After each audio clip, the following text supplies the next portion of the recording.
ဖြစ်ချင်စိတ်သာရှိပြီးဖြစ်အောင်လုပ်မယ်ဆိုတဲ့ဇွဲမရှိဘလောက်ထိစိတ်ပြင်းပြနေပါစေတင်တိုးတက်မှာမဟုတ်ဘူး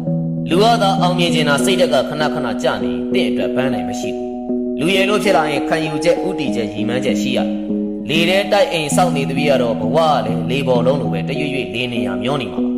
ဘဝမှာအရာရာကိုကိုဖြစ်ချင်တာလုပ်ပိုင်ဝင်ရှိပါတယ်ဒါပေမဲ့လည်းအောင်မြင်မှုကတော့ဖြစ်တဲ့နောက်ဦးစားပေးတဲ့စိတ်သက်ခွန်အားထက်သန်မှုရှိရကိုယ့်ရဲ့လုပ်ရတိုင်းကိုလက်ခံနိုင်ရတယ်အမားတွေ့တိုင်းမဝေခွဲပဲနဲ့သင်ခန်းစာယူတဲ့အရှုံးကိုလက်ခံနိုင်ရတယ်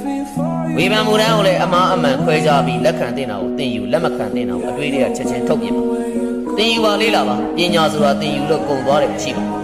ဘယ်နေရာဘသူဖြစ်ဖြစ်သင်ယူတဲ့တာသင်ယူပြီးတော့လေ့လာတဲ့တာလေ့လာစိတ်ဓာတ်မကြပါနဲ့ဝေတစ်ထောင်ကြရင်တောင်ပြန်ကောက်သေးတာပဲသင်စိတ်ဓာတ်ကဝေတစ်ထောင်ထပ်ပို့ပြီးတန်ဖို့ရှိပါ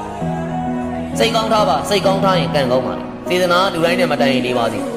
ကိုထားတဲ့စေတနာနဲ့တန်တဲ့အကျိုးကိုတော့ကိုယ်တိုင်ခံစားရမှာ